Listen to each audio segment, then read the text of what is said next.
KG स्वागत छ तपाईँको द मौसम पडकास्टमा। धेरै धेरै धन्यवाद। अहिले अमेरिकामा हुनुहुन्छ होइन? म तपाईँलाई सोधिहालेँ, अमेरिका र नेपालमा तपाईँले पाउनु भएको भिन्नता चाहिँ के हो? भिन्नता त अब धेरै छ होइन, त्यसको वर्णन गर्न सक्ने अवस्था छैन। तर एउटा समानता चाहिँ के हो भने नेपालमा पनि हामीले दुःख पाइरहेछौँ र अमेरिकामा बसेर पनि राज्यले दिने, नेपाल सरकारले दिने दुःख दिइरहेछ। कस्तो कस्तो खाले? जस्तो भिसाहरू, तपाईँको यो रिन्यु भिसाहरू थियो लिनलाई, त्यसपछि गएर त्यो आएको भिसाले पनि फेरि त्यो म्यादहरू थप्नका लागि अनि विभिन्न कुराहरूमा त्यस्तो कुरामा चाहिँ अझै दुःख दिइरहेछ डकुमेन्ट काममा। त्योसँग पनि लिङ्क अब नेपालकै राजनीति हुने भयो नि त? अभियसली हुन्छ त्यो, किनकि अब राजदूत गतिलो आएन भने, राजदूत राम्रो मान्छे आएन भने त्यसले त दुःख पाउँछ नि त। कर्मचारी राजदूत त अब नेपालको राजनीतिबाट नियुक्ति हुने हो।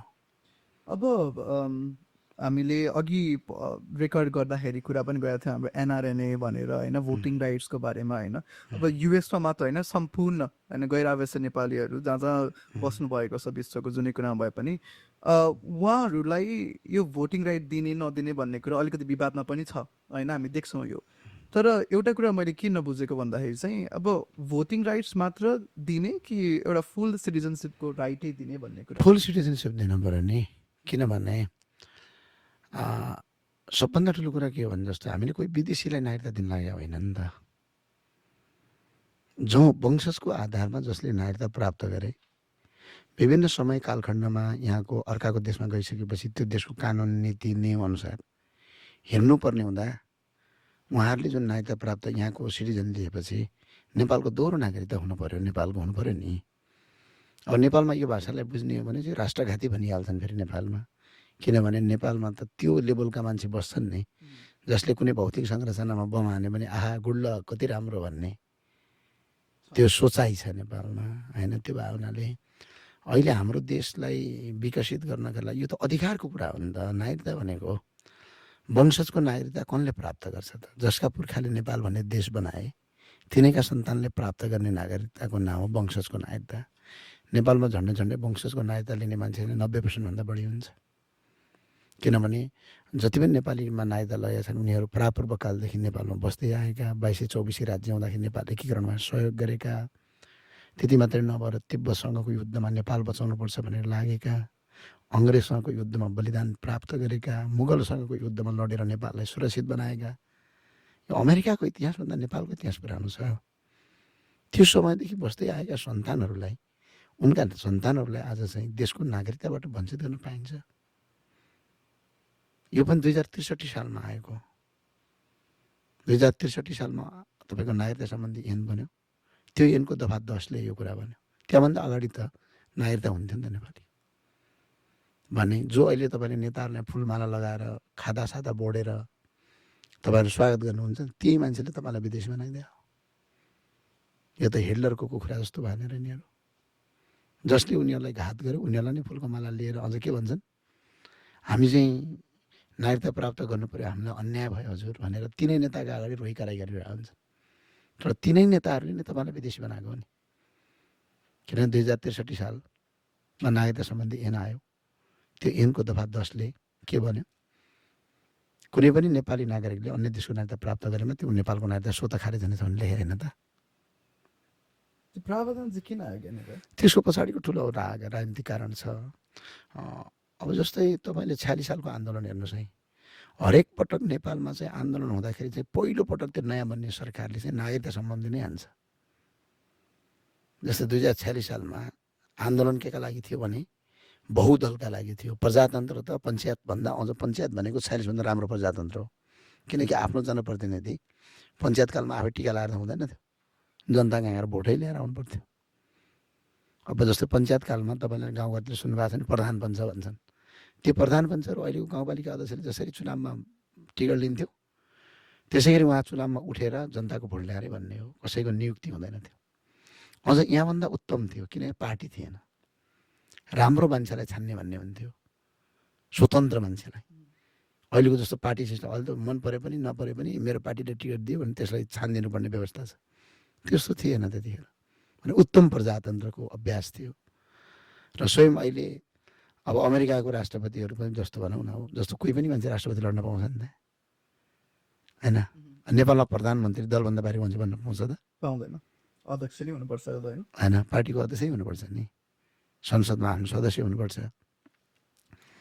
त्यो भयो हुनाले अब यो चाहिँ कस्तो भने बेला बेला यो जस्तो 46 सालमा चाहिँ के गरियो भने आन्दोलन चाहिँ बहुदलका लागि गरियो। तर 46 सालको सरकार 46 सालमा आन्दोलन भइसकेपछि 48 सालमा फेरि चाहिँ पहिलोपटक फेरि नागरिकता ऐनमै खेलियो। यसै हेरेर नेपालीलाई विदेशी बनाउने, विदेशीलाई नेपाली बनाउने, त्यो चाहिँ दक्षिणको इन्फ्लुएन्समा हुन्छ त्यो कामहरू। अनि त्यो भइसकेपछि त्यो नागरिकता लिएर तल्लो संसदले पनि पास गर्यो, माथिल्लो सदनले पनि पास गर्यो, र त्यतिखेर लालमोहर लाउने चाहिँ राजा कहाँ जानु पर्थ्यो? राजा वीरेन्द्र सरकार हुनुहुन्थ्यो।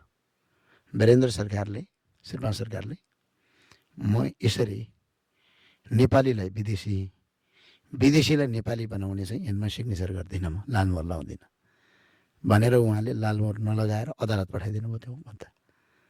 र सम्मानित सर्वोच्च अदालतले राष्ट्रघाती काम गरे भनेर फैसला गरेछ त्यतिखेर, र खारेज गरिदियो त्यो, यहाँ नै खारेज गरिदियो, र अनि नेपालीहरू विदेशी नागरिक हुनबाट बच्यो त्यतिखेर।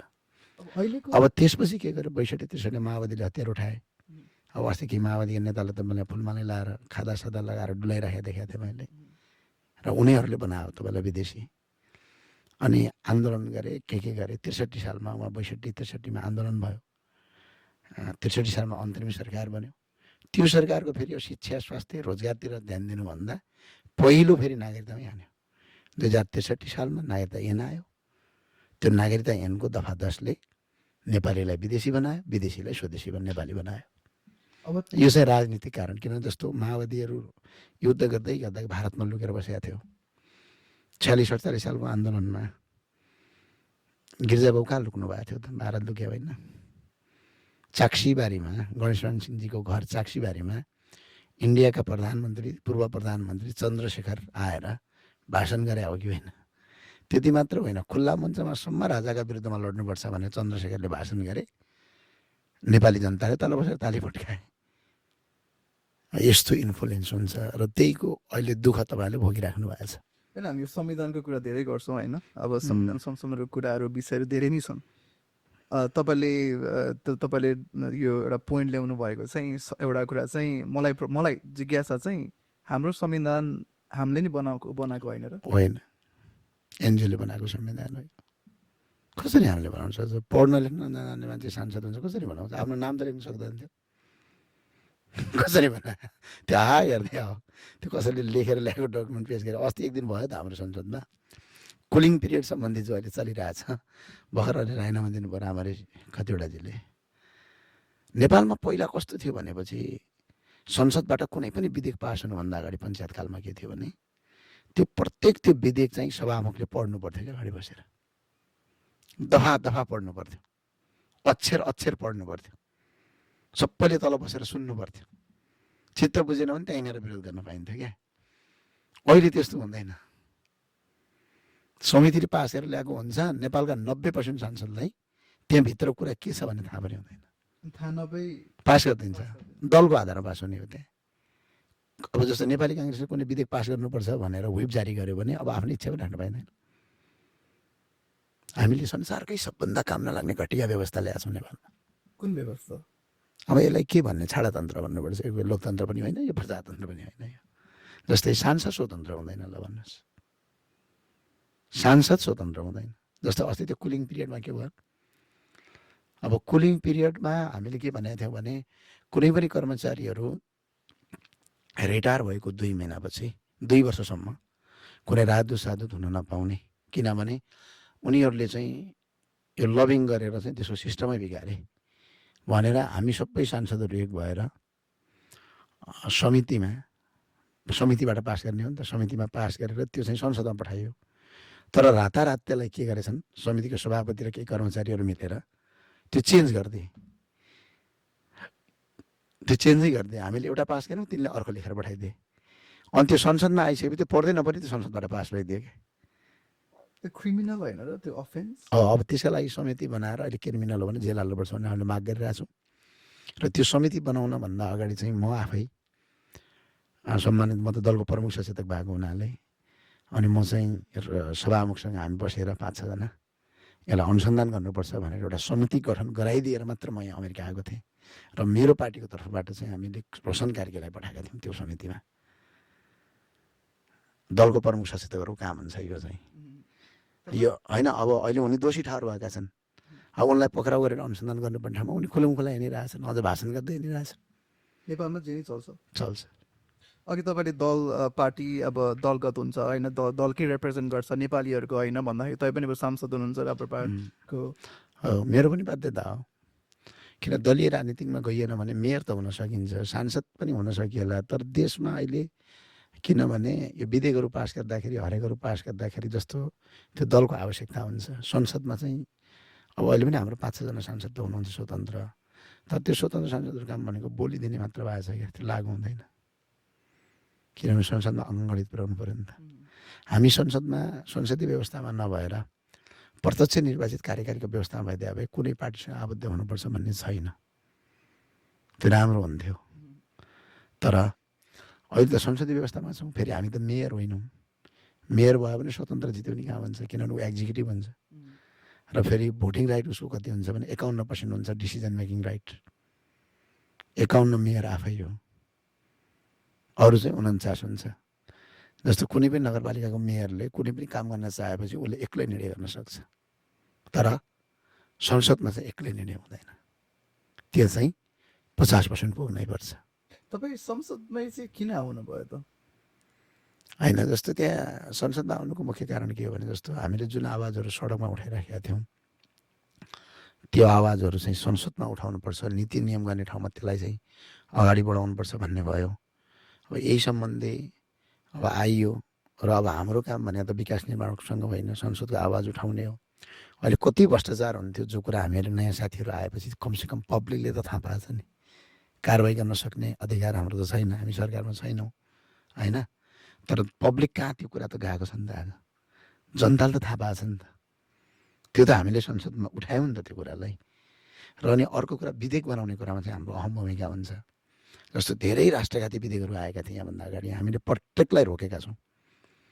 जस्तो यहाँभन्दा अगाडि तपाईँको यो अहिले नेपालमा के छ भने म अर्थ समितिको सदस्य भए हुनाले 2टा विधेयक आएको थियो हामी यहाँ। एउटा पहिला म अर्थ समितिको सदस्य हुनुभन्दा अगाडि के थियो भने नेपालमा 25,000 रुपियाँ भारूभन्दा बढी मान्छेले लिएर जान पाउँदैन थियो। त्यो गर्दाखेरि नेपालको सबै के भने होटल व्यवसाय बन्द भयो, किनभने इन्डियनहरू नेपाल जाँदाखेरि पैसा खर्च गर्न पाएन। अनि हामीले समितिमा पटक त्यो कुरा उठायौँ। उठाउने मात्र होइन, त्यहाँ त समितिमा मुख्य जो मान्छे हो ती मान्छे हुन्छन् नि त। जस्तो गभर्नर सदस्य हुन्छ, अर्थमन्त्री सदस्य हुन्छ र हामी पनि सदस्य हुन्छौँ, सँगै बसेर गर्ने हो यो काम। अनि हामीले पटक आवाज उठायौँ र अहिले 5 लाखसम्म पैसा चाहिँ नेपालमा लिन पाउँछ भारू। त्यसले गर्दा नेपालको होटल व्यवसायहरू त अब सुक्दैन नि त। तर अनि फेरि 500 को नोट चल्दैन भनेको छ।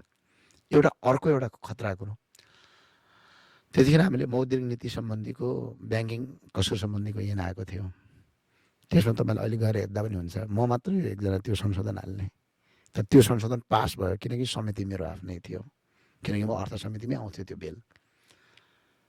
त्यो चाहिँ एउटा नेपालमा ठुलो डिसिजन भएको छ त्यसले काम। तर जनताले त्यो कुरालाई कसरी बुझ्छ, बुझ्न सक्ने मान्छे भनेको अब 0.5%ले मात्रै हो यो कुराहरू। सबैले बुझ्छ भन्ने हुँदैन, किनभने त्यो सेक्टरमा उनीहरू लागेकै हुँदैन। पहिला के थियो भने नेपालमा तपाईँले ब्याङ्किङ कसुर गर्नुभयो भने, ब्याङ्किङ कसुर भनेको चेक बााउन्स, चेक सबै नदिनु भयो भने के हुन्थ्यो भने 2टा मुद्दा लाग्थ्यो क्या। एउटा फौजदारी कसुर हुन्थ्यो, एउटा देवानी हुन्थ्यो। अब प्रहरी कहाँ तपाईँ चाहिँ चेक बााउन्स गरेर जानुहुन्थ्यो, पुलिसले त्यो मुद्दा दर्ता गराइदिन पनि सक्थ्यो, म गर्दिनँ पनि भन्न पाउँथेँ क्या। त्यो अधिकार थियो। त्यो हुँदाखेरि जसको पहुँच छ त्यो मान्छेको चाहिँ मुद्दा दर्ता हुने, जसको पहुँच छैन त्यसको मुद्दै दर्ता नहुने, अदालत जा भन्थ्यो। अदालतमा मुद्दा दर्ता गर्न भनेको दाँतबाट पसिना निकाले बराबर हो। त्यो कामै हुँदैन थियो, मान्छे ठगिएर सडकमा बिचुल्ली परेर अवस्थामा हुन्थ्यो। अनि यो पीडा बुझेपछि अनि मेरोमा ठ्याक्कै त्यो ब्याङ्किङ कसुर सम्बन्धीको ऐन आएको थियो त्यतिखेर। अनि मैले यो कुरा बुझेपछि मैले त्यतिखेर संशोधन हालेको छु।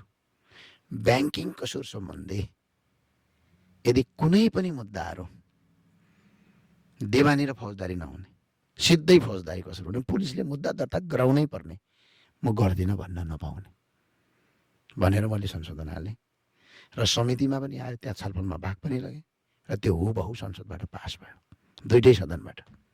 र अहिले नेपाल प्रहरीले होमेन्द्र बोगटीजीको नेतृत्वमा छुट्टै एउटा डिपार्टमेन्ट खडा गरेको छ, ब्याङ्किङको शुल्क मात्र मुद्दा हेर्ने भनेर।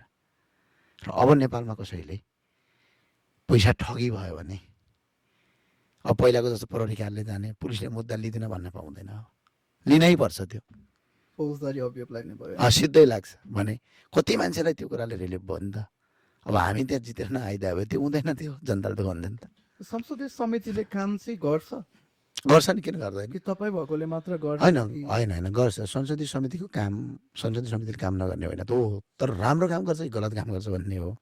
अब अहिले हाम्रो काम के हो भने उनीहरूले गरेका गलत ऐनहरू ल्याउँछन् क्या, जसरी पनि देश बेच्ने, देशको जस्तै एउटा सामान्य उदाहरण दिन्छु, कस्तो कानुन बनायो हाम्रो देशमा भने सुन्नु।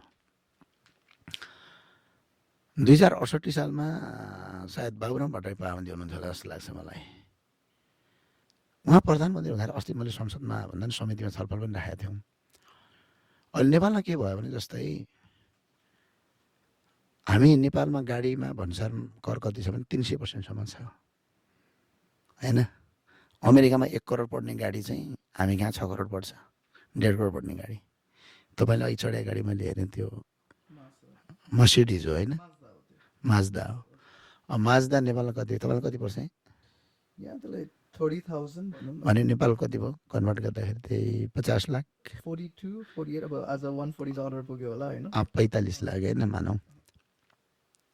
यो 45 लाख पर्ने गाडी यो मिनिमम नेपालमा 1.5 करोडभन्दा तल थाहा हुँदैन होइन।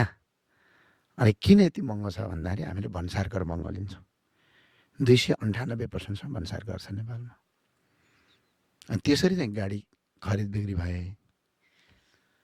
अनि इन्डियाबाट आउने गाडी चाहिँ त्यसो गर्दाखेरि त मान्छेले त हाइस किन्यो नि त। अब मान्छेले स्कर्पियो किन्यो, अनि त्यसलाई नम्बर प्लेट लगेर लिएर राख्यो।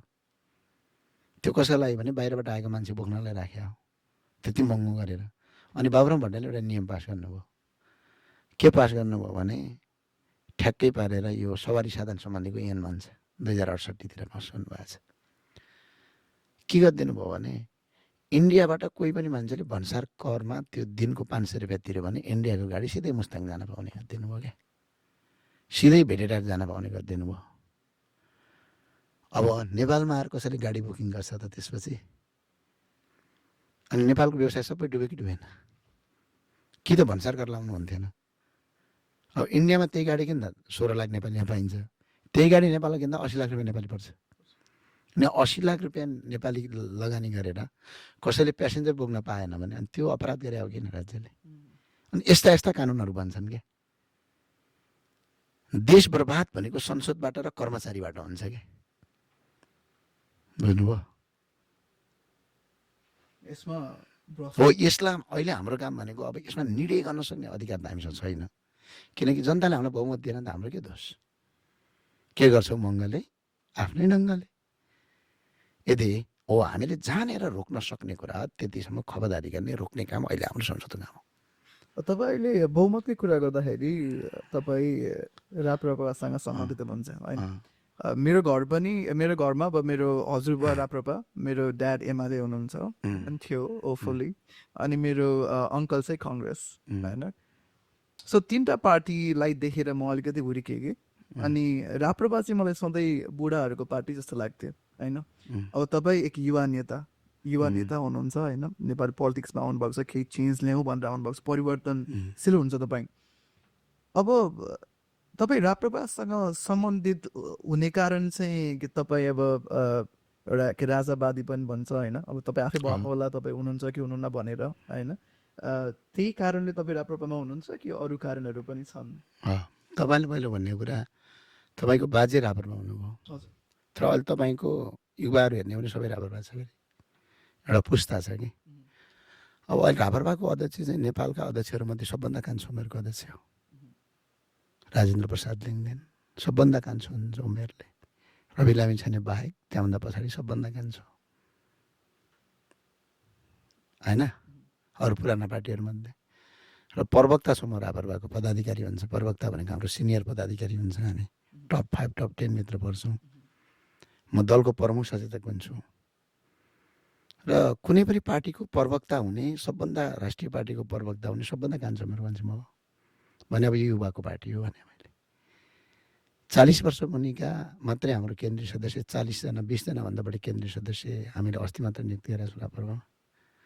अब नयाँ बन्दैछ। अब यो किन आइयो भने जस्तो यसका 3वटा मुद्दाहरू छन् क्या। पहिलो कुरा प्रदेश संरचना खारेज गर्नुपर्छ भनेर यदि नेपालमा कुनै पार्टीले आफ्नो मेनिफेस्टोमा लेखेको छ भने त्यो रापरपा हो। अरू मुखले भनेका होलान् तर कसैको पनि मेनिफेस्टोमा त्यो छैन। राजनीतिक जुन दर्ता भएको मेनिफेस्टोमा भने मलाई के लाग्यो भने प्रदेश नेपालमा आवश्यक छैन। अमेरिका होइन, अमेरिकामा आवश्यक छ फेरि, किन देश ठुलो छ। फेरि यो देशको इतिहास भनेको प्रदेश प्रदेश मिलेर देश बनेको हो। हाम्रो देश चाहिँ भएको देश टुक्राएर प्रदेश बनाएको हो कि। त्यो भएपछि त्यो हाम्रो खर्च 4 खर्बभन्दा बढी हरेक वर्ष खर्च हुन्छ। 4 खरब बराबर हुन्छ करिब खर्च। त्यो खर्च त हामी जान्न सक्दैन नि त। भने त्यो प्रदेश खारेज गर्नुपर्छ भन्ने मुद्दा चाहिँ रापरपाले बोक्यो। अर्को प्रत्यक्ष निर्वाचित कार्यकारी प्रधानमन्त्री अहिलेसम्म यो देशमा कसैले आफ्नो राजनीतिक मेनिफेस्टोमा बोकेको छ भने त्यो रापरमा हो। माओवादी पनि थियो यो। माओवादीले मुखले बोल्यो तर मेनिफेस्टोमा लेखेन। मुखले बोल्नु र आफ्नो आधिकारिक डकुमेन्ट सार्वजनिक गर्नु फरक कुरा हो नि त, होइन। अनि अर्को कुरा के थियो भने हाम्रो देशको अस्तित्व के हो त? हिन्दू बुद्ध किराँत सहितको वैदिक सनातन हिन्दू अधिराज्य हुने हो कि होइन त? हाम्रो पहिचान हो कि होइन? त्यो हाम्रो पहिचान हो नि। त्यो कुरा चाहिँ रापरपाले बोकेको थियो। र अर्को राजा हो। आज अमेरिकामा हुनुहुन्छ तपाईँ, एकछिन युट्युब गएर खोल्नुहोस् न। संसारमा सबभन्दा ठुलो मान्छेमा केही हो भने त्यो आत्मसम्मान हो। जसरी एकजना व्यक्तिलाई आफ्नो आत्मसम्मानको महत्त्व हुन्छ त्यसरी नै देशलाई पनि आफ्नो आत्मसम्मानको महत्त्व हुन्छ। त्यो आत्मसम्मान भन्ने विषयवस्तु राजाभन्दा अरूबाट हुने सम्भव नै छैन र आजसम्म भएको पनि छैन। जस्तै उदाहरणका लागि हामीलाई शासन गर्ने राजा चाहिएको होइन, देशको अभिभावक चाहिएको, हाम्रा लागि पनि चाहिएको, देशका लागि पनि चाहिएको र विदेशीका लागि पनि चाहिएको। जस्तै उदाहरणका लागि अहिले म अमेरिकाको गएको छु, टेक्ससमा छु सायद, होइन? अमेरिकामा चाहिँ कैती हाम्रो राष्ट्रपति पनि आए। तपाईँले यहाँको टाइम्स म्यागजिनमा नेपालको राष्ट्रपति आए भनेर भिडियो देख्नु भएको छ अहिले? फोटो देख्नु भएको थियो? अमेरिकाको राष्ट्रपतिले नेपालको राष्ट्रपतिले रात्रिभोज दिएको कहीँ छ? होइन, म सोधिरहेको छ कि छैन? तपाईँलाई कस्तो महसुस हुन्छ? जस्तै हाम्रो देशको प्रधानमन्त्री अमेरिका आउँदा यहाँको राष्ट्रपतिले, यहाँको उनीहरूले उपराष्ट्रपतिहरूले महत्त्वै दिँदैन। त्यो को आएको, त्यो कोही घुम्न आएको हो कि के गर्न आएको जस्तो छैन? तपाईँलाई त्यस्तो फिलिङ त हुन्छ नि? हाम्रो देश सानो भएर भएको कि हाम्रो इकोनोमी त्यति स्ट्रङ भएर भएको कि त्यो फिल हुन्छ? त्यो हुन्छ, अभियसली हुन्छ। अनि आफूलाई कहीँ न कहीँ यसो पसलतिर जाँदाखेरि कस्तो अलि फिलिङ ब्याड हुन्छ नि, होइन? तर देश सानो हो भने राजा महेन्द्र आउँदाखेरि 7 दिन छुट्टी दिएर स्वागत गरेर किन? त्यो अलि युट्युबमा भिडियो हेर्न सकिन्छ नि, मैले हेरेको पनि छु त्यो भिडियो, होइन? डिसीका वासिङटन डिसी र न्युयोर्कमा नेपाली झन्डाले रङ्गाएको थियो, होइन? सडक र बाटो र किनारा। राजालाई गाडीमा राखेर घोडसवारीका साथ स्वागत गराएको थियो, होइन? राजा महेन्द्रलाई। त्यति मात्र होइन, उहाँले संयुक्त राष्ट्रसङ्घमा सम्बोधन पनि गर्नुभएको थियो। एकछिन गएर हेर्नु त, नेपालको होइन संयुक्त राष्ट्रसङ्घको इतिहासमै कोही पहिलो व्यक्ति होला जसलाई संयुक्त राष्ट्रसङ्घको महासचिवले शिर निहुराएर उठेर सम्बोधन होइन, कुर्सी तानेर बसेर सम्बोधन गर्नुभएको छ। त्यो भनेको राजाको महत्त्व हो। त्यो राजालाई गरे होइन, त्यो हाम्रो 3 करोड नेपालीलाई गरे हो। त्यसपछि 1986मा वीरेन्द्र आउनुभएको थियो, याद छ तपाईँलाई? भिडियो हेर्नुभएको छ? मलाई याद भएन। त्यो आज गएर हेर्नु लाग्छ। त्यहाँ रोनाल्ड रेगन भन्ने राष्ट्रपति हुनुहुन्थ्यो अमेरिकाको। उहाँले रात्रिभोज दिनुभयो जसरी अहिले अन्य देशका राजा राष्ट्रपतिहरू आउँदाखेरि गर्नुहुन्छ नि। रात्रिभोज दिनुभयो, हार्वर्डमा सम्बोधन गर्नुभयो र सिङ्गो अमेरिकाले दिवसका रूपमा मनायो। त्यसलाई भन्छ राजाको शक्ति। अन्तर्राष्ट्रिय जगतमा जो छवि छ नि त्यो छवि चाहिँ राजालाई गरेको स्वागत होइन, त्यो नेपालीलाई गरेको स्वागत हो। हिजो मात्रै भुटानको राजा मङ्गोलिया भ्रमणमा हुनुहुन्छ। एकछिन हेर्नुहोस् त युट्युबमा गएर भिडियो, कति सानो देश छ, सम्बोधनै फरक छ। राष्ट्रपतिलाई अनरेबल भन्छ, राजालाई चाहिँ म्याजिस्ट्रेट भन्छ। ल अहिले बेलायतकी रानी महारानी, अहिले त बेलायतको राजा, लु अहिले यहाँ अमेरिका आयो भने के हुन्छ ल भन्नुहोस् त। भने त्यो रेस्पेक्टका लागि चाहिँ एउटा जाबती राष्ट्रपति राख्नुभन्दा त्यो तात्तन छारेको थियो। अब अहिलेको राष्ट्रपति के अरे रामचन्द्र महामहिम रामचन्द्र पौडेलजी न उहाँ जनताको मान्छे हो, न उहाँको हैसियत छ कि, न उहाँको नै डाइनामिक मान्छे हो, न कोही जनताले भोट हाले उहाँलाई। त्यत्तिकै भनिहाल्नु कि संसदले भोट हाल्यो नि त होइन, ल भन्नुहोस् न। अनि जब देशको इज्जत मान र प्रतिष्ठा त्यो संस्थाबाट हुँदैन भने त्यो संस्था राखिराख्नुपर्ने के कारण छ? हो शासन गर्न राजा हुँदैन, किनकि अब अहिले 21औं शताब्दी हो। यो शासन गर्ने मान्छे जनताले चुन्नुपर्छ। अहिलेको प्रधानमन्त्री जनताले चुन्या हो त, उहाँ त सांसद मात्र चुन्या हो नि। भने यो संस्था आवश्यक छ भनेपछि यो मुद्दा रापरबाट उठाएपछि म रापरमा भएको हो। र अनि भ्रष्टाचार गरेर खानु, आमाको रगत खानु बराबर भनेर कुनै एउटा पार्टीको त्यो पनि केन्द्रीय अध्यक्षले यदि शपथ ग्रहण गरेको छ भने त्यो त रापरपामा हो नि त, राजेन्द्र प्रसाद लिङ्गदेनले। त्यो भएर रापरपा आयो। अहिले हामी मिलेर काम गरिरहेको छौँ। तपाईँलाई एउटा कुरा भन्छु, कति यो अनुशासित भने आज पनि संसदको रेकर्डमा गएर हेर्नुभयो भने यदि नेपालमा अहिलेसम्मको इतिहासमा भ्रष्टाचार गरेर खानु, आफ्नी आमाको रगत खानु सरह भनेर संसदको शपथ खाँदाखेरि लिने मान्छे कोही हो भने त्यो रापरपाको 14 जना सांसद। हामीले एक्स्ट्रा शपथ खाएका छौँ, तर त्यो कुरा प्रचारमा आउँदैन किनकि हामी स्टोन गर्न जान्दैनौँ। समस्या त्यहाँनिर हो। खै त अरू कोही साथीहरूले त्यो शपथ खान पाएनन्। स्वयं सभामुखले त्यो शपथ खान भन्नु भएन। शपथ खाएको मात्रै होइन, हामी 40 दिन सरकारमा थियौँ। त्यहाँ एउटा पिपिए भन्ने थियो। पिपिए भनेको कुलमान घिसिङले अस्ति सोध्नुभयो होला, उहाँले भन्नु पनि भएको छ सार्वजनिक मिडियामा। त्यो पिपिए भनेको 1500 मेगावाटको पिपिए थियो। 1 मेगावाट बराबर त्यहाँभन्दा अगाडिका मन्त्रीहरूले 10 लाख घुस मागे भनेर व्यापारीले खुलमखुला बोलिरहेको थियो। राजेन्द्र लिङ्गदेन मन्त्री भएपछि मसँग हामीले कुरा गऱ्यौँ। राति 1 कप चिया नखाएर हामीले 1500 मेगावाटको पिपिए गरिदियौँ। राज व्यापारीहरू खुसी छन्। भने यो इमान्दारीका साथ अगाडि बढ्नुपर्छ भनेर लाग्ने अनि के नराम्रो भयो त देशमा? जुन दिन जनताले बुझ्छन्, सही बाटो लाग्छन्, को ठुलो असत्ता शक्तिका लागि जाने भने नि त राजनीति गर्नु। हामी त्यसरी हिँडेको। मन्त्री भन्नलाई के गर्नुहुन्छ? भयो के हुन्छ?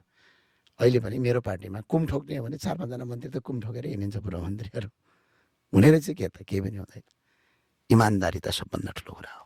राप्रपाको अलिकति मैले नबुझेको चाहिँ होइन, अब देशमा समस्याहरू निकै नै छन् होइन, बेरोजगारको, अनि युवाहरू विदेशिएका छन् होइन, स्वास्थ्य स्थिति त्यस्तै छ, शिक्षा त्यस्तै छ, भ्रष्टाचार युक्त छ देश होइन, सबैतिर भ्रष्टाचार अघि हामीले त्यो पनि तपाईँले कुरा गर्नुभयो। हाम्रो देशको यिनीहरू मेजर प्रब्लमलाई एड्रेस गर्न चाहिँ राजा ल्याउनु पर्ने, देशलाई हिन्दू राष्ट्र बनाउनु पर्ने भन्ने कुरा चाहिँ म बुझ्दै, म जोड दिन्छु तपाईँले नबुझेको कुरा हो यो। अब स्वास्थ्य शिक्षा दिन्छु भनेर भाषण गरेर हुन्छ कि? त्यसको लागि त केही सिस्टम चाहिहाल्यो नि त। फेरि चेन्ज गर्ने सिस्टम त चेन्ज गर्नै पर्छ देश बनाउने हो भने। हामीले भर्खरै चेन्ज गरे हो नि, तर गलत चेन्ज गऱ्यौँ नि त। राम्रो कपडा फेरेर पुरानो कपडा लाएँ भन्दैमा अनि मैले चेन्ज गरेँ भन्न पाइन्छ त? राम्रो छ कि छैन भनेर हेर्ने हो नि त। जस्तो म यसमा जोड दिन्छु, जस्तो स्वास्थ्य शिक्षा रोजगारको कुरामा हामीले पहिला रोजगारमा जाउँ। रापरपाको सिद्धान्तसँग जोड दिन्छु म तपाईँलाई। रोजगार चाहियो भनेर मञ्चमा गएर भाषण गर्ने हो कि प्रिन्सिपल जस्तो किसिम बनाउने हो अथवा पोलिसी बनाउने हो? रापरपाले के भन्यो? हिन्दू बुद्ध किराँत सहितको वैदिक सनातन हिन्दू अधिराज्य चाहियो भन्यो। त्यसको पछाडि रोजगारी छ। विश्वका 121 करोड हिन्दूहरूको पवित्र स्थल नेपाल हो। 60 करोडभन्दा बढी धर्मावलम्बीहरूको पवित्र स्थल लुम्बिनी नेपालमा छ। संसारको एउटा मात्रै प्राकृतिक पूजक यदि धर्म कोही हो भने त्यो हो किराँत, जो नेपालको लारुम्बामा छ इलामको। विश्वभरि छरिएका 121 करोड हिन्दू, 60 करोड बुद्ध धर्मावलम्बीलाई हरेक वर्षको 1 महिना जसरी अहिले मक्का मदिनामा हज गर्न जान्छन् त्यसै गरेर हिन्दूहरू नेपाल जाने एउटा सिस्टम बनाइदिउँ। त्यसरी हरेक 1 महिना बुद्ध धर्मावलम्बीहरू संसारभरि छरिएका 60 लाख करोड बुद्ध धर्मावलम्बी छन्, अझ बढी छन्, तिनीहरू 1 महिना चाहिँ नेपाल जाने यो एउटा नियम बनाइदिउँ। त्यसैलाई तपाईँलाई हिन्दू राज्य चाहियो। अनि नेपालमा इकोनोमी कति बुस्ट हुन्छ हेर्नु त, तपाईँले थाम्न सक्नुहुन्न त्यति पैसा आउँछ। अनि त्यतातिर नजाने, अनि एउटा टेलिभिजन ल्याएर एउटा ब्रोडकास्ट ल्याएर अनि अगाडि रोजगारी दिन्छु शिक्षा दिन्छु भन्नु मुखले बोलेर हुन्छ। अनि यो प्रिन्सिपलसँग जाने हो। यहाँबाट हामीले रोजगारी गरौँ। अब रह्यो अर्को भ्रष्टाचारको अन्त्य। भ्रष्टाचारको अन्त्य गर्नको लागि मुखले बोलेर हुने हो, त्यसको लागि त संविधान संशोधन गर्नु पर्ला नि। आज हाम्रो देशमा भ्रष्टाचार किन भइरहेछ त? भ्रष्टाचार गरिसके पछाडि कारबाही किन भइरहेको छैन त? जस्तै किन भएको छैन भने नेपालको संविधानको धारा 284 पढ्नु सक्छ। 284मा भ्रष्टाचार नियन्त्रण गर्नका लागि 4वटा निकाय हुन्छ नेपालमा, 3वटा निकाय, 4 होइन 3टा। सुन्नुहोस् है, अहिले धैर्यका साथ हत्तपत्त यो मान्छेले बुझ्दैन यो कुरा। 3वटा निकाय हुन्छ। भ्रष्टाचार न्यूनीकरण गर्नका लागि एउटा अख्तियार अनुसन्धान आयोग छ, एउटा राष्ट्रिय सतर्कता केन्द्र छ, एउटा सम्मानित अदालतहरू छन्। यी 4वटा हुन् है। अब ठ्याक्कै यिनका प्रमुखहरू कसरी नियुक्ति हुन्छन् हेर्नु सक्छ। अख्तियार के हो? संवैधानिक आयोग हो। अदालत के हो? संवैधानिक आयोग हो। ल भन्नुहोस्, नेपालको संविधानको धारा 284मा संवैधानिक परिषदको परिकल्पना गरेको छ। संवैधानिक परिषदमा परिषदले नियुक्ति गरेको मान्छे, संवैधानिक परिषदले सिफारिस गरेको मान्छे मात्रै अख्तियारको प्रमुख आयुक्त हुन पाउँछ र अख्तियारको आयुक्त हुन पाउँछ। संवैधानिक परिषदले सिफारिस गरेको मान्छे मात्रै नेपालको प्रधान न्यायाधीश हुन पाउँछ। अब अदालतको प्रमुख पनि उही भयो होइन? ल भन्नुहोस्, संवैधानिक परिषदमा अब को हुन्छ त? संवैधानिक परिषदमा अध्यक्ष प्रधानमन्त्री हुन्छ, सदस्य सभामुख हुन्छ, सदस्य उपसभामुख हुन्छ होइन, अनि सदस्य प्रधान न्यायाधीश हुन्छ, सदस्य राष्ट्रिय सभाको अध्यक्ष हुन्छ, सदस्य प्रमुख प्रतिपक्ष दलको नेता यानि कि अहिले प्रचण्ड छन् सदस्य। अब भन्नुहोस्, यी व्यक्तिले नियुक्ति गरेका मान्छे, सिफारिस गरेका मान्छे कहाँ जान्छन्? अख्तियारको आयुक्त भएर जान्छन्। त्यही भएर काङ्ग्रेसको प्रमुख आयुक्त, एमालेको आयुक्त भनेर त्यहाँ जान्छन्। अब प्रधान न्यायाधीश पनि यिनीहरूले नियुक्ति गरेको मान्छे प्रधान न्यायाधीश हुन्छ। अनि तपाईँले भ्रष्टाचारको मुद्दा हाल्नुहुन्छ, अख्तियारले त्यो मुद्दै हेर्दैन, किनकि यिनले नियुक्ति गरेको मान्छे त्यहाँ हुन्छ। अदालत आउनुहोस्, अदालतले मुद्दा हराइदिन्छ, किनकि यिनले नियुक्ति गरेका मान्छे हुन्छ। अर्को संविधानको धारा पढ्नुहोस्, धारा 153। त्यो भनेको के को परिकल्पना गरेको छ? न्याय परिषद। नेपालको जति पनि उच्च अदालतको न्यायाधीश हुन्छ, उच्च अदालतको न्यायाधीश न्याय परिषदको सिफारिस गरेर पछि मात्रै हुन्छ। न्याय परिषदमा को हुन्छ? अध्यक्ष प्रधान न्यायाधीश हुन्छ, सदस्य कानुन मन्त्री हुन्छ, सदस्य पार्टीहरूको झोलेहरूको पनि महाझोले सङ्गठन, त्यसलाई नेपाल बार एसोसिएसन भन्छ, त्यो मान्छे सदस्य हुन्छ एकजना। एकजना राष्ट्रपतिले प्रधानमन्त्रीको आग्रहमा सिफारिस गरेको व्यक्ति हुन्छ, अनि कानुन मन्त्री हुन्छ। अनि यिनीहरूले नियुक्ति गरेको मान्छे उच्च अदालतको न्यायाधीश हुन्छ। अनि तपाईँले भ्रष्टाचारका मुद्दा लिएर जानुभयो भने अनि यिनले फैसला गर्छन्, आफ्नै मान्छेका विरुद्ध फैसला गर्छन्? गर्दैनन्। अनि अर्को पढ्नु संविधान, नेपालको संविधान धारा 157, त्यसलाई महान्यायाधिवक्ता भन्छ। महान्यायाधिवक्ताको काम भनेको नेपालभरिका सरकारी वकिलको हाकिम हो। हो जस्तै होइन, हो नै त्यही भनेपछि अब त्यो महान्यायाधिवक्ता कसले सिफारिस? प्रधानमन्त्रीको सिफारिसमा राष्ट्रपतिले नियुक्ति गर्छ। ल भन्नुहोस् है। अनि देशभरिका सरकारी वकिल कार्यालयको काम के हो? सरकारवादी मुद्दा लिएर जाने, भ्रष्टाचारका मुद्दा दर्ता गराउने, बलात्कारका मुद्दा दर्ता गराउने। प्रहरीले आफै पक्रिन पाउँदैन नि त, मुद्दा दर्ता हुनुपर्छ। मुद्दा दर्ता गर्नका लागि पक्राउ पुर्जी निकाल्नका लागि को चाहिन्छ? सरकारी वकिल चाहिन्छ। अनि ती सरकारी वकिल के छ? धारा 157 अनुसार पार्टीको 1 नम्बर झोले कार्यकर्ता पावर अफ एटर्नी जनरल भनिदिन्छ। अनि उसले नियुक्ति गरेका मान्छे सरकारी वकिल हुन्छ। अनि उसलाई यदि चित्त बुझेन भने त्यो सरकारी वकिललाई सर्वहारा दिन्छ अनि त्यसमा कहिले पनि सुशासन हुँदैन। अनि यो भएको हुनाले सिस्टम चेन्ज गर्नु पर्यो भने संविधान चेन्ज गर्नु पर्यो भने हामीले अनि यो राख्दाखेरि चाहिँ हामी चाहिँ भ्रष्टाचारका मुद्दा नउठाए जस्तो, तर अरूले चाहिँ के भने भ्रष्टाचार अन्त्य मुखले बोलिरहने हो। समस्या कहाँ छ? समस्या जरोमा छ। टुप्पो काटेर समस्या समाधान हुन्छ। अनि अर्को के छ नेपालको संविधानमा, जस्तै अहिले एउटा सामान्य उदाहरण हो, निर्वाचन आयोग के हो? संवैधानिक आयोग हो। भने त्यसको प्रमुख कसरी नियुक्त हुन्छ? नेपालको संविधानको धारा 284 अन्तर्गत बनेको संवैधानिक परिषदको सिफारिसमा राष्ट्रपतिले नियुक्ति गर्छ। संवैधानिक परिषदमा को छन्? प्रधानमन्त्री, सभामुख, उपसभामुख, राष्ट्रसभाको अध्यक्ष, प्रमुख प्रतिपक्षी दलको नेताहरू छन्, हो कि नै? पुरै पार्टीको झोलेहरूको सङ्गठन छ त्यहाँ। उनीहरूले नियुक्ति गरेका मान्छे निर्वाचनको आयुक्त हुन्छ। सम्मानित सर्वोच्च अदालतले पटक पटक विदेशमा रहेका नेपालीलाई भोट हाल भनेको छैन, फैसला गरेको छैन, तर त्यो कार्यान्वयन गर्ने मान्छे को हो त? निर्वाचन आयोग हो कि होइन? अनि निर्वाचन आयोगको आयुक्तले त्यो कार्यान्वयन नगरेपछि उसलाई के कारवाही हुने भने नेपालमा कुनै कानुनै छैन। त्यो संविधानले त्यस्तो व्यवस्था गरेको छ, कानुनै छैन नि। उसलाई एउटा मात्र काम गर्न सकिन्छ, उसलाई पदबाट हटाउनका लागि अब राष्ट्रपतिले पनि हटाउन सक्दैन, प्रधानमन्त्रीले पनि हटाउन सक्दैन। उसलाई पदबाट हटाउनका लागि कसले हटाउनुपर्छ?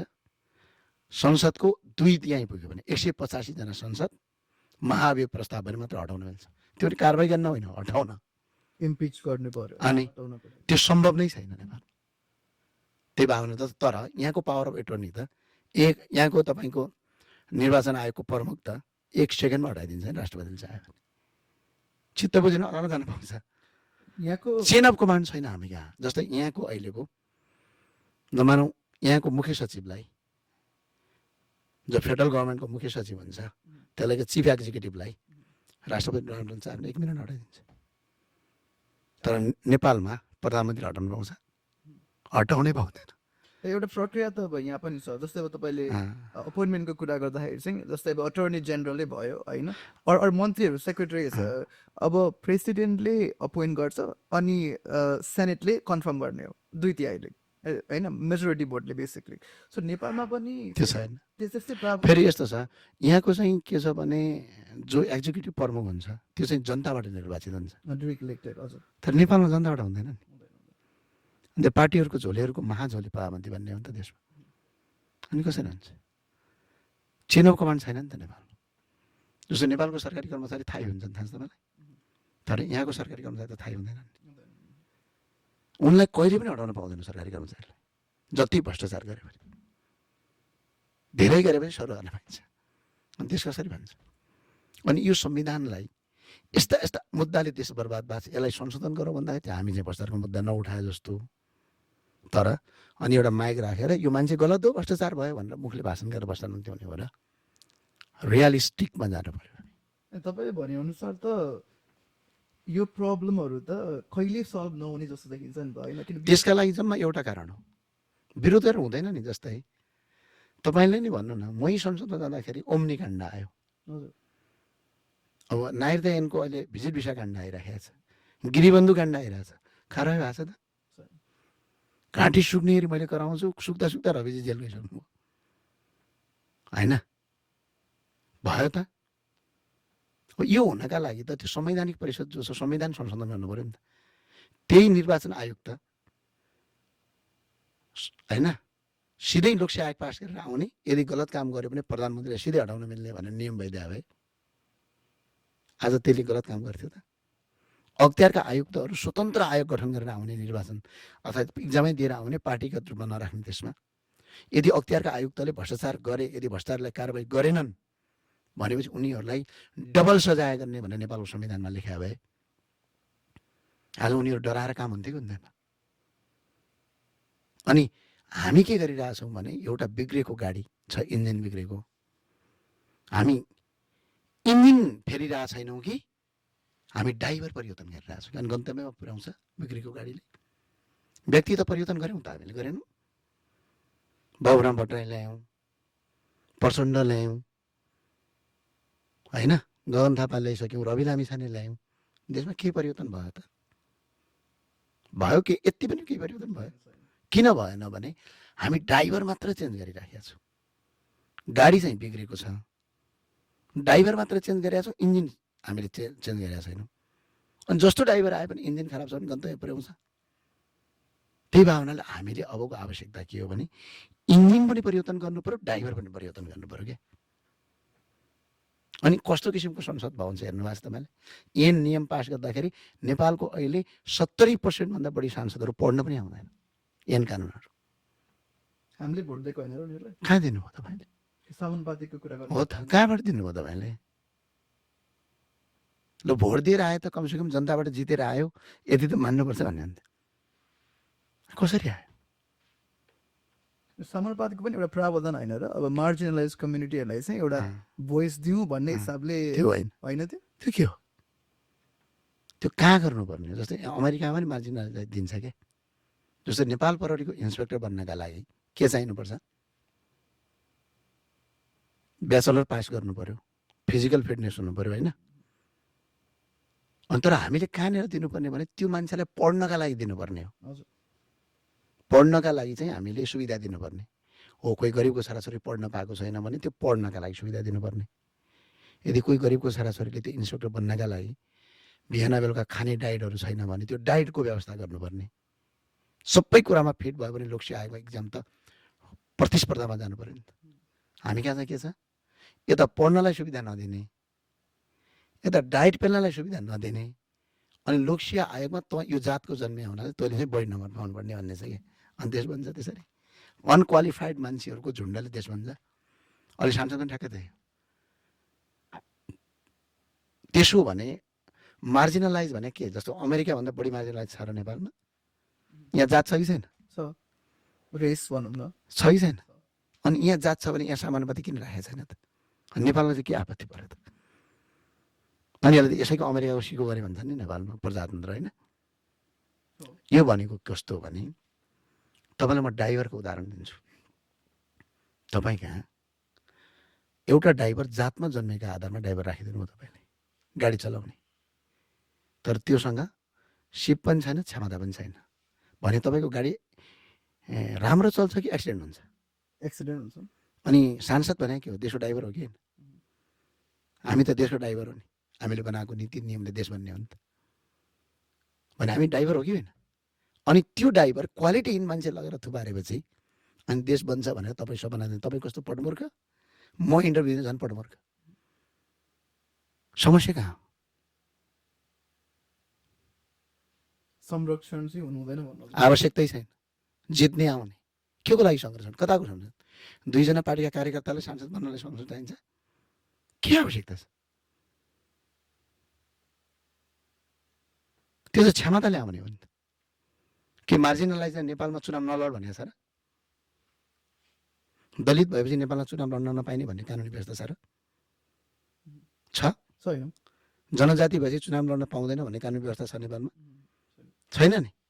खै त हाम्रो पार्टीको अध्यक्ष जनजातिकै छोरा हो त, चुनाव बक्केर जितेर आएको त।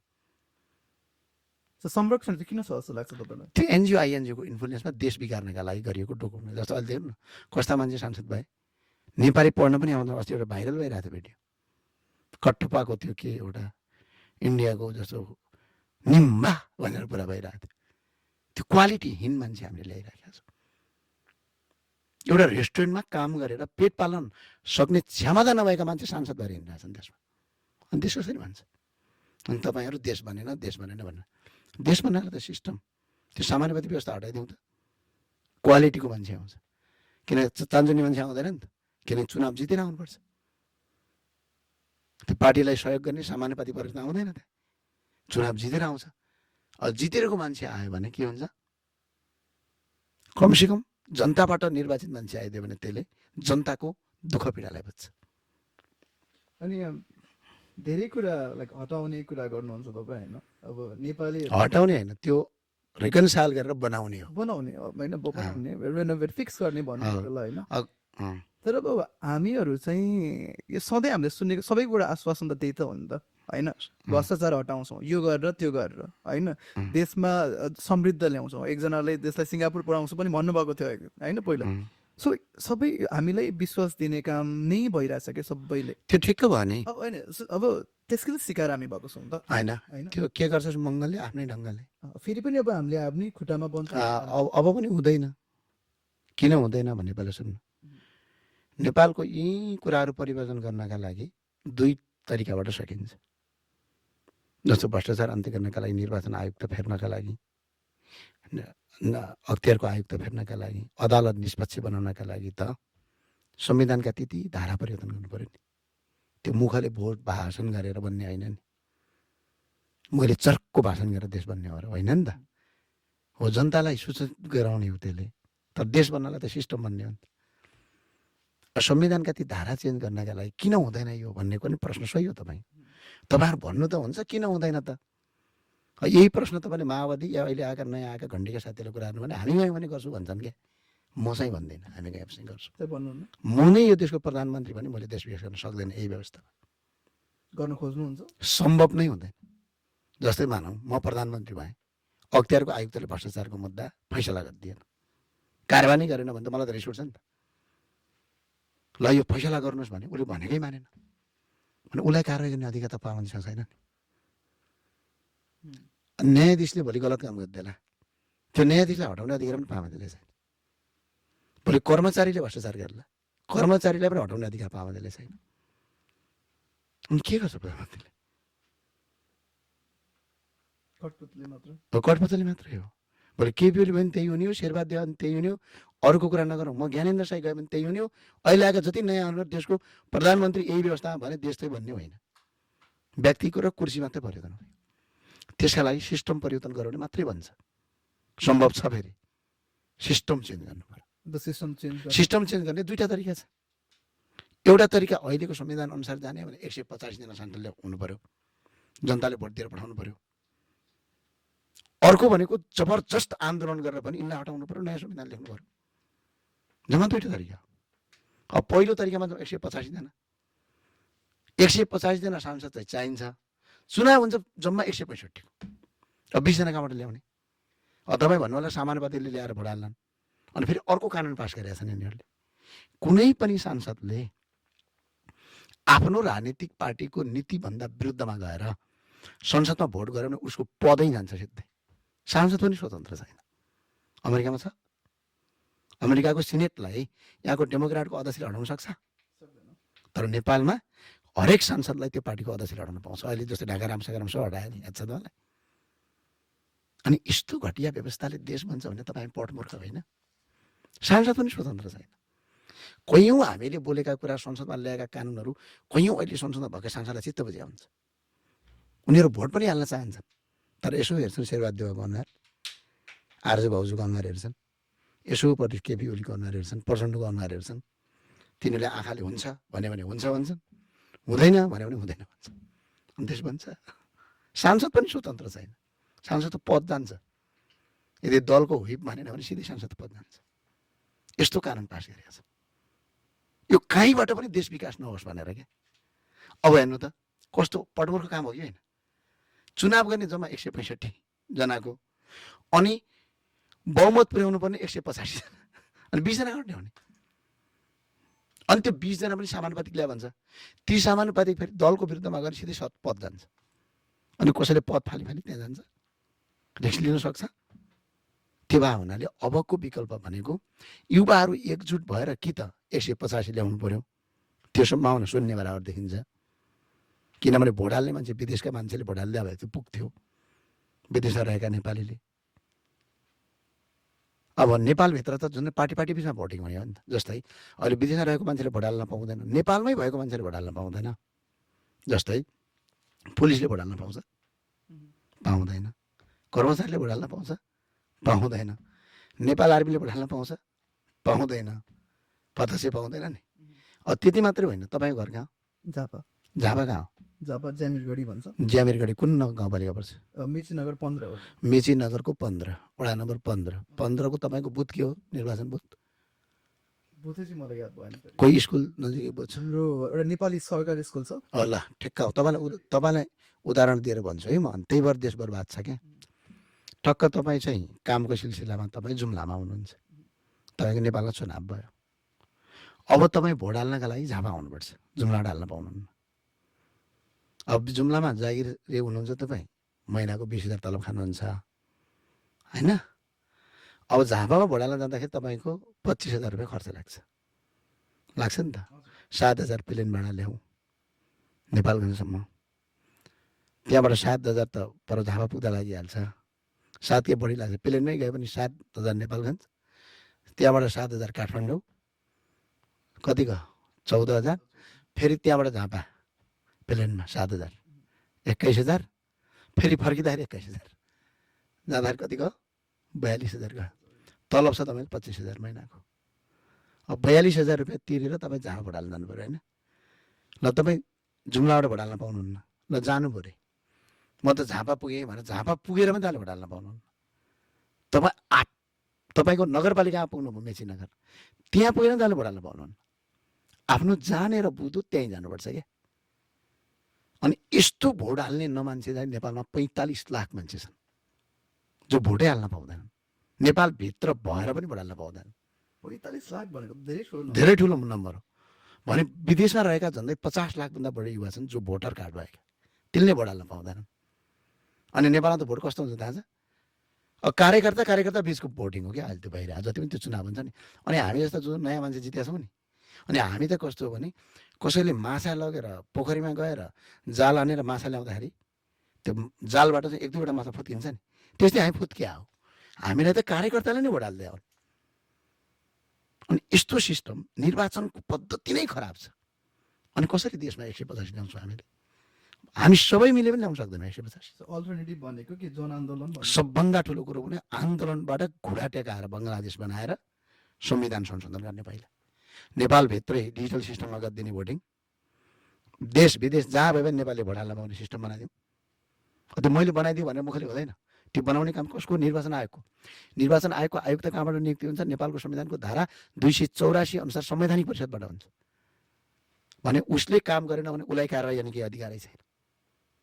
अनि उसले काम गर्छ त, जोसुकै त्यो काम गर्दैन। अहिले तपाईँ जस्तो नयाँ पार्टी हाम्रो राष्ट्र स्वतन्त्र पार्टी पनि आएको छ ज्ञानोदय, के भन्नुहुन्छ आरएसपीको भविष्य? उनीहरूले यसो हुन्छ, मन्त्री सन्त्री हुन्छन् साथीहरू, 2-4 जना सिट बढाउँछन्, त्यति अरू केही पनि होइन। 84 मा बहुमत ल्याउँछ। कसरी ल्याउँछन् बहुमत? जस्तो कसरी आउँछ त बहुमत? भोट हाल्ने मान्छे छन् र नेपालमा, फेरि आउँछ बहुमत? उनीहरूले बहुमत ल्याएनन् भने चाहिँ कि कङ्ग्रेस एमाले फेरि कोअलिसन गभर्मेन्ट, फेरि माओवादीको कोअलिसन गभर्मेन्ट 84 पछि पनि त्यो त यातना भयो होइन? ठिक भयो नि होइन, किनभने जनताले अब त्यही चाह्यो भने होइन र, उनीहरूले ल्याएको व्यवस्था होइन यो। के गर्छस् मङ्गलले आफ्नै ढङ्गले होइन र यो। जस्तो के हुन्छ त ल भन्नु न, कसरी हुन्छ ल? मेरो जुम्लामा जस्तो उदाहरणका लागि, तपाईँले भविष्य देख्नुहुन्न नेपालको? यो अवस्थामा गएर भविष्य मैले देख्दैन।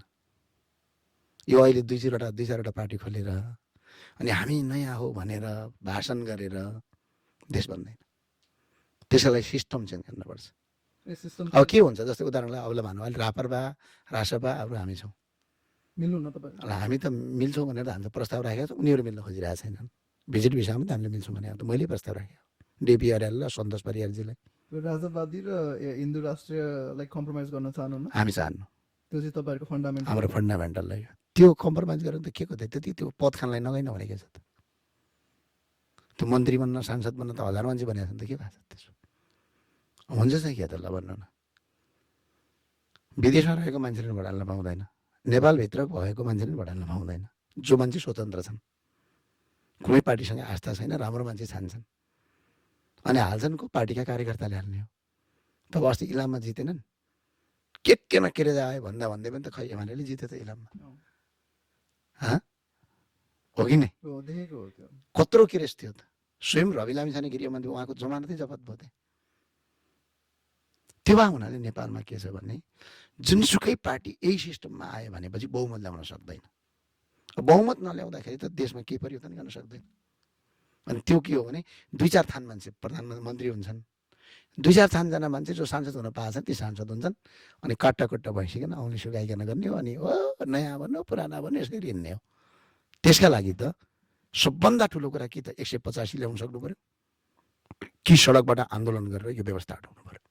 अब अहिले रविजी जेलमा हुनुहुन्छ, अब तपाईँ पनि जेल जान सक्नुहुन्छ जस्तो तपाईँलाई कहिले लाग्दैन मलाई पनि हाल्छन् यिनीहरूले भनेर? हाल्न त अहिले हो र जुगमा हाल्थ्यो नि, तर गल्ती गर्नु भएन नि त, गल्ती गरिहाल्छन्, ब्यागेज हुनु भएन।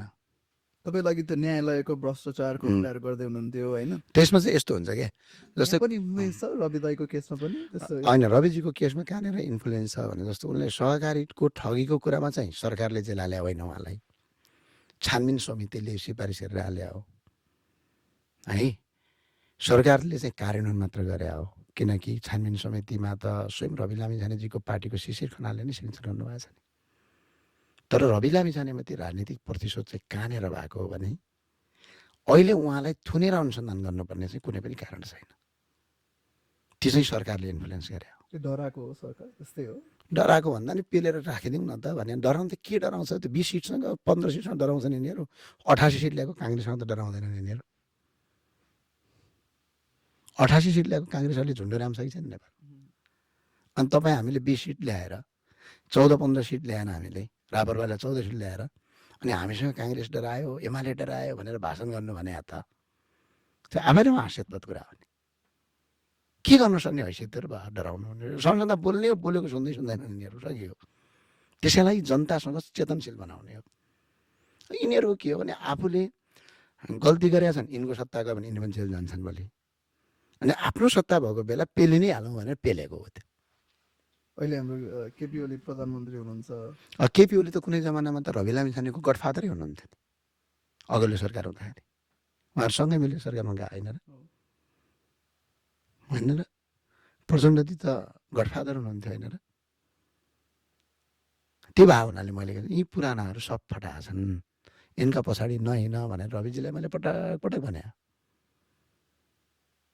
के हुन्छ हामी गृहमन्त्री नभन्दैमा के हुन्छ र, के हुने हो र? के गृहमन्त्री भएर केही मान्छे पक्राउ परे त?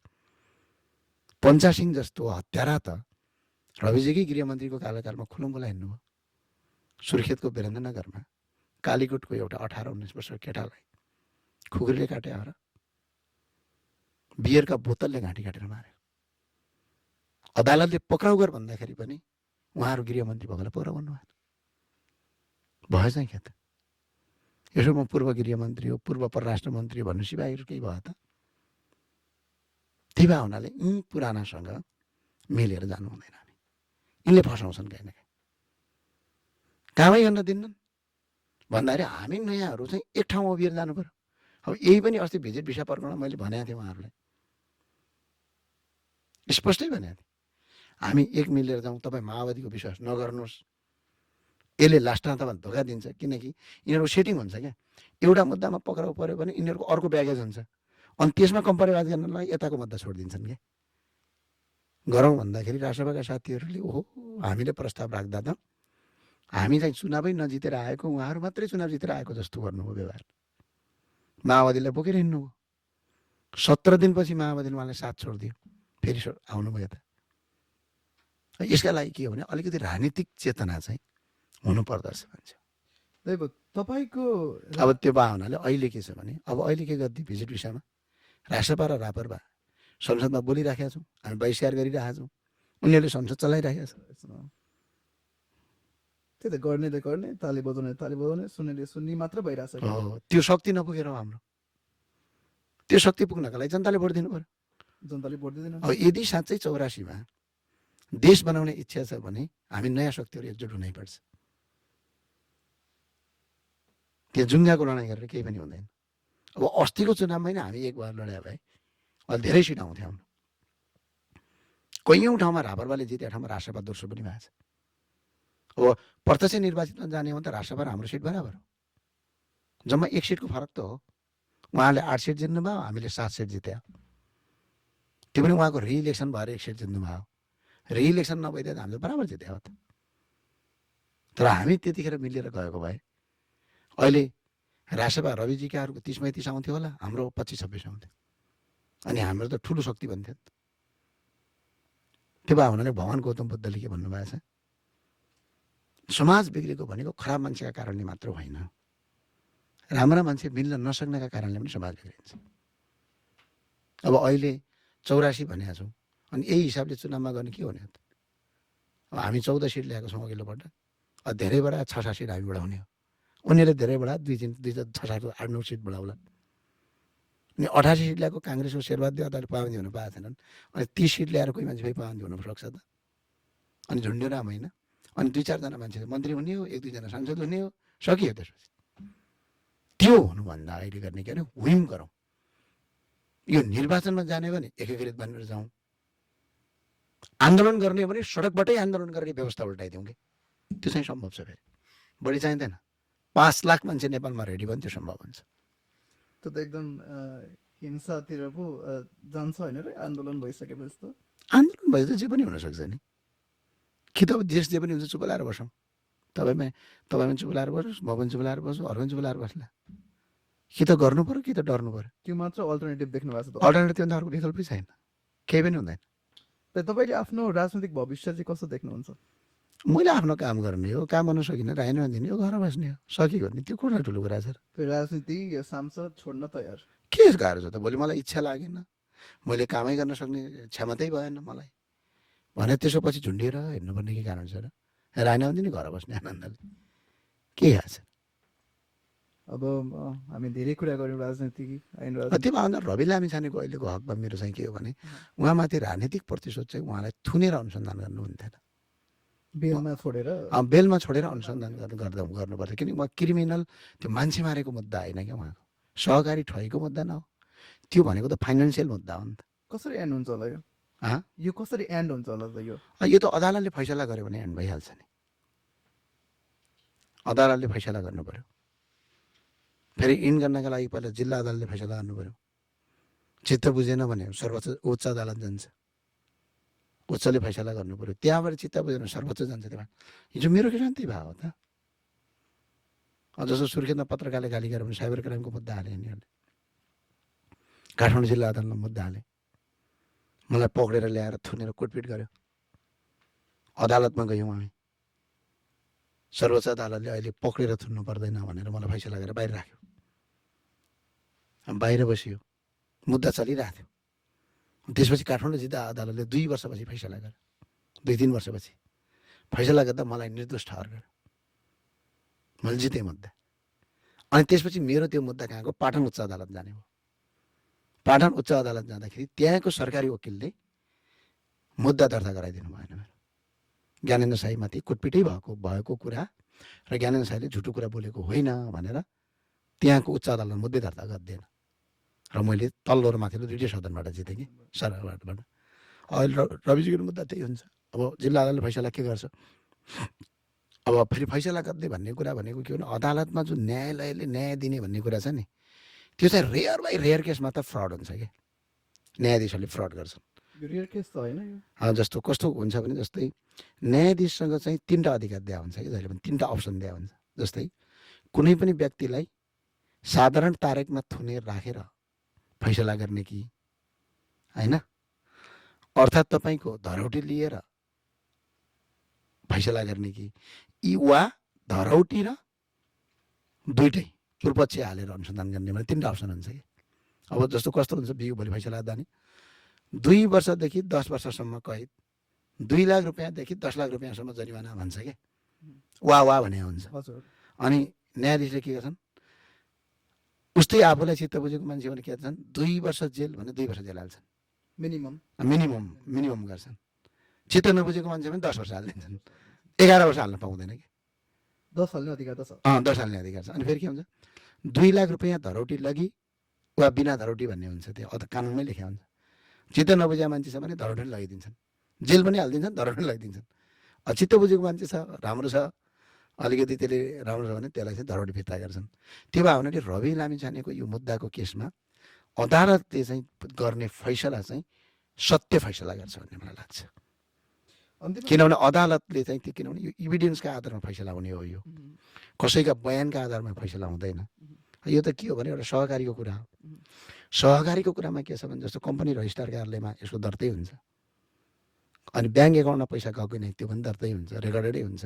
त्यो कसैले बनावटी गर्न पाइँदैन। अनि अडिट रिपोर्ट हुन्छ, त्यो पनि बनावटी हुँदैन। त्यो त बनावटी हुँदैन किनभने सरकारी गभर्मेन्ट डकुमेन्ट हो नि त। त्यो भावनाले मलाई जहाँसम्म लाग्छ यो मुद्दामा अदालतले चाहिँ सत्यको रूपमा चाहिँ फैसला गर्छ। ठिकै छ। मेरो अनुमान चाहिँ। होपफुली सत्यकै जित होस् भन्ने अँ। चाहन्छु होइन सबैजना जेसुकै र सत्य अहिले चाहिँ के हो भने रविजीमाथि चाहिँ पूर्व पक्षमा जुन राखेर अनुसन्धान गर्यो यो चाहिँ राजनीतिक प्रतिशोध हो। पूर्व पक्षमा राख्नु हुन्थेन उहाँलाई, बाहिर राखेर अनुसन्धान गर्न पाइन्छ यस्ता मुद्दामा। लेखा समिति सभापति श्रीमती बाहिर बसेर अनुसन्धान गरिरहेछ, काङ्ग्रेसी माया राई बाहिर राखेर अनुसन्धान गरिरहेछ। रवि लामिछानेले मात्र छन् या छैन नि त। बागलुङका मेयर, ढोरपाटनका मेयर देवकुमार नेपाली पनि थुनामा छ। राजनीतिक प्रतिशोध यो यस्तो हो कि अब फेरि राजनीतिक प्रतिशोध भन्दा यो अदालतका न्यायाधीश जस्तो रवि लामिछानेजीलाई चाहिँ जिल्ला अदालतले छोडिसकेका थियो। जिल्ला अदालतले चाहिँ पैसा लिँदै धरौटी लिँदै त्यो न्याय गरे फैसला गरे होइन, फेरि जनता झुकिनु होला त्यही फेरि उहाँलाई चाहिँ अनुसन्धान गर्ने तर अहिले थुनेर नराख्ने भनेर फैसला धरौटी लिँदै छोडेको थियो होइन। उहाँ दोषी निर्दोष के हो भने फैसलाले गर्छ भनेर। तर तुलसीपुर उच्च अदालतले के गरिदियो, थुनियामा राखेर अनुसन्धान गर्नुपर्छ भनेर फैसला गरेपछि अनि फेरि त्यो लिएर उहाँ सर्वोच्च अदालत जानुभयो। सर्वोच्च अदालतले तुलसीपुर अदालतको फैसलालाई सदर गरिदियो। फेरि अदालतको कुरा त मान्नु पर्यो नि, मान्नु पर्यो। त्यही त दाइ धेरै कुरा गर्न मन छ होइन, तर टाइम भयो। टाइम पनि भयो। अब अन्तमा दाइ तपाईँले परिकल्पना गरेको नेपाल चाहिँ कस्तो छ दाइ? सानो देश हो हाम्रो, यो टेक्सास भन्दा पनि सानो छ होइन भूगोलका हिसाबले। एकदम त्यस्तो पाँच सुन्दर राम्रो छ हाम्रो, हिमाल पहाड तराई छ। हामीले स्थायी सरकार ल्यायौँ, जनताबाट प्रत्यक्ष निर्वाचित र भ्रष्टाचार न्यूनीकरण यिनीहरूको चाहिँ सुशासन कायम गऱ्यौँ भने 10 वर्ष नै लाग्दैन हाम्रो देश बनाउन। साह्रै सुन्दर देश छ। फेरि विविधताभित्रको एकताको देश हो हाम्रो। कला संस्कृति संस्कार हामीले हाम्रो देशको त्यहाँ भएका चिजलाई बेच्न सक्नुपर्छ। जस्तै हिन्दुत्वलाई हामीले सेल गर्न सक्नु पर्यो, बुद्धिज्मलाई हामीले सेल गर्न सक्नु पर्यो, वैदिक सनातनलाई सेल गर्न सक्नु पर्यो, आध्यात्मिक ज्ञानलाई जडीबुटी सेल गर्न सक्नु पर्यो। अब हामी त्यो सेल गरिरहेछौँ, बरु विदेशबाट सामान किनिरहेछौँ। हाम्रो आत्मनिर्भर र परनिर्भर भन्छ। हामी अहिले परनिर्भर छौँ, हामी आत्मनिर्भर हुनुपर्छ। अझ सुन्दर भविष्य छ, सुन्दर देश छ, कयौँ फ्रस्ट्रेसन छन्, तर हामी गलत बाटोमा जानु हुँदैन, सही बाटोमा लाग्नुपर्छ। किनभने यो देश बन्ने हो भने अवस्था र व्यवस्था दुइटै परिवर्तन गरेपछि बन्ने हो। सिर्फ 2-4 थान मान्छे सांसद भएर 1-2 थान मन्त्री भएर देश बन्ने होइन। बस यति हो। मलाई पनि आश छ दाइ देश बन्छ। अनि तपाईँ आश गर्नुहोस्, हामी गर्छौँ भनेर गर्न सकेन भने राई मान्छे घर बस्छौँ त के भयो। तपाईँ बसिरहनु भएको छ त होइन, त्यसरी हामी पनि बस्न पाउँछौँ होइन। हो आफ्नो पद हुँदासम्म हामीले जनताको सेवा, जस्तै यही काउन्सिलर अफिसको कुरा अहिले साथीहरूले धेरैले भने क्या टेक्सासमा तपाईँले काम गर्नुभयो भने त्यो होइन, मेरो ड्युटी हो नि। मैले त तलब खान्छु नि त। जनताको करबाट तलब खाएपछि त तपाईँको घर बुवा बाजेको करबाट पनि मैले तलब खाएको छ नि। यहाँ रहेका नेपालीहरूको कसै न कसैको बाबुबाजे उहाँले तपाईँलाई रेमिट पठाउँछ, त्यहाँबाट आएको तलबबाट मैले तलब खान्छु नि। भएपछि तपाईँलाई दुःख अप्ठ्यारो परेको बेला मैले मेरो आवाज बोल्ने मेरो कर्तव्य हो। अब मान्छेले कर्तव्यलाई पनि ठुलो काम भन्न ठानिदिन्छ, त्यो होइन। अब कुनै मेयरले एउटा काम गर्यो भने खतरा काम गर्यो भने त्यो होइन, मेयरको अधिकार हो नि त त्यो काम गर्ने, कर्तव्य हो नि। त्यो भए हुनाले अहिले हामी सार्वजनिक पदमा छौँ, हामी सबको साझा हो, अहिले हाम्रो काम गर्ने हो। अब भोलि पर्सि तपाईँको हामी पनि 5 वर्ष, अब 2-2.5 वर्षपछि त हामी पनि त स्वतन्त्र नागरिक हुन्छ। इच्छा लाग्यो भने फेरि चुनाव लडाउँला। देशभरिको मान्छे कलेक्सन गर्ने इच्छा छ मेरो, सबलाई एक ठाउँमा ल्याउने इच्छा छ, एक ठाउँमा ल्याएर बुझाउने इच्छा छ। अहिले पनि कहीँ मान्छेले बुझेको छैन, कोही नयाँ मान्छे मात्रै आइदियो भने देश बन्छ कि भन्ने सोचिरहेको छ कि। मैले भने त अरूले म भन्दिनँ, म नै यो देशको प्रधानमन्त्री यही व्यवस्थामा यही अवस्थामा भयो भने मैले नि काम गर्न सक्दिनँ। किन सबैतिर गन्जागल अवस्था छ कि। सिधा भाषामा भन्ने हो भने इन्जिन पनि खराब छ, ड्राइभर पनि खराब छ। हामीले ड्राइभर मात्र चेन्ज गऱ्यौँ भने गाडीले गन्तव्यमा पुर्याउँदैन, खराब इन्जिनले त पुर्याउन सक्दैन। त्यही भए हुनाले इन्जिन पनि परिवर्तन गर्नु पर्यो, ड्राइभर पनि परिवर्तन गर्नु पर्यो। त्यसको लागि 2टा विकल्प हो, कि त हामी सबै एकजुट बनेर चुनावमा जानु पर्यो र 100 सिट ल्याए पनि अरू 85 जनालाई ललिपप खुवाएर हुन्छ कि। यसो अस्ति हामीले गरेका थियौँ नि प्रचण्डको सरकारमा, पृथ्वीनारायण शाहलाई राष्ट्रपिता बनाउने कुरामा प्रचण्ड सुखी त थिए त थिएनन् नि। प्रचण्डले त पृथ्वीनारायण शाहको विरुद्धमा हतियार उठाएको, शालिग तोड्या हो। उहाँले राष्ट्रपिता बनाउनुपर्छ भनेर राष्ट्र निर्माता प्रचण्डले नै सिग्नेचर गरेर मन्त्रीबाट पास गरे हामीले। कारण किन, हाम्रो 14 सिटको पावर हामीले छोड्यो, सरकार ढल्छ। सरकार बचाउनका लागि पनि हाम्रो कुरा मान्नु पऱ्यो कि हो। त्यस्तै अब हामी सबै नयाँ शक्तिहरू एकजुट बन्यौँ भने 100 सिटसम्म ल्यायौँ भने 85 जनालाई कसैलाई गृह मन्त्री दिएर हुन्छ कि कसैलाई परराष्ट्र मन्त्री दिएर हुन्छ कि त्यो मन्त्री दिन्छौँ, सरकारको समर्थन गर्छन्, अनि हामी संविधानै संशोधन गर्दैछौँ। होइन भनेपछि एक्लै गएर 20 सिटको 30 आउला, 30 को 40 ल्याउला मान्छेले, हुने यही हो, केही हुँदैन। हस्, धन्यवाद समयका लागि। हस्, धन्यवाद।